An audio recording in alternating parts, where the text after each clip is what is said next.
So here we have Bill of Rights. When you say Bill of Rights, these are powers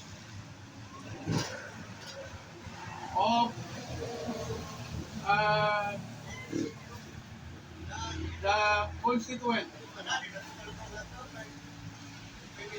or people residing in Philippines versus the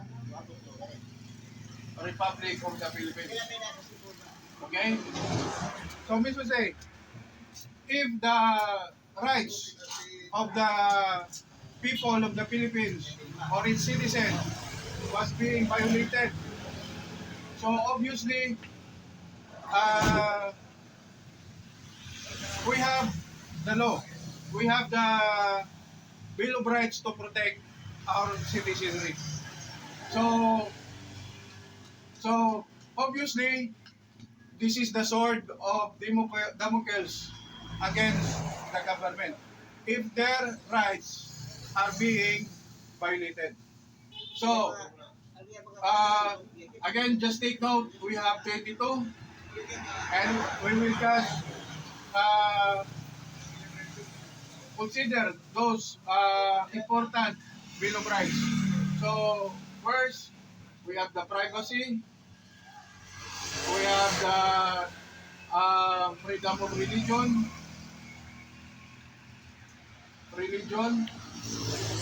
okay? We have the double jeopardy, okay? Double jeopardy. Then, four, we have the ex post facto law.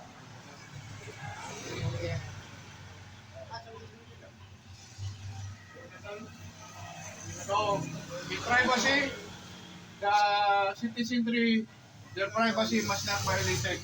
So, for example, if the two homosexuals are having their sexual intercourse inside the room, you cannot intrude to their room because they have the Bill of Rights.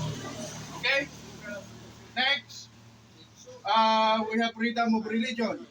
So, obviously, the people has freedom to believe and not to believe. So, if they choose to be Muslim, if they choose to be uh, Baptist, it doesn't matter because they have freedom of religion. Okay? And again, you cannot enforce them to not join or go to mass, okay? Because they have freedom of religion, okay? So next we have double jeopardy.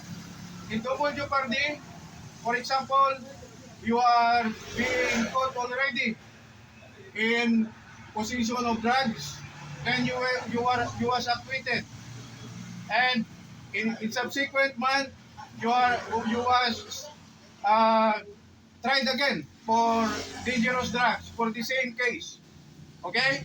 So that's double jeopardy. Okay? So that is against our law. That's against the Bill of Rights of the Filipino people. Okay? So next, ex post facto law. So in ex post facto law, we will include here the Bill of Attainder.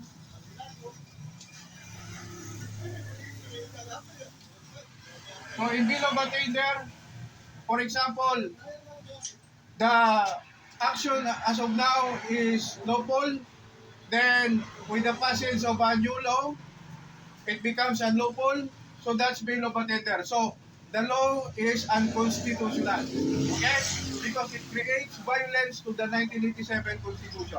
Okay? So in ex post facto law, so this is the past law. So they are similar with the ex post facto. Okay? So next, five,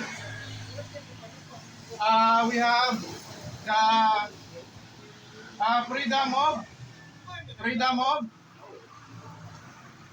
freedom of information. So obviously, Ano yan? huh? Wala. Na pang ang flashlight. Hindi na maon.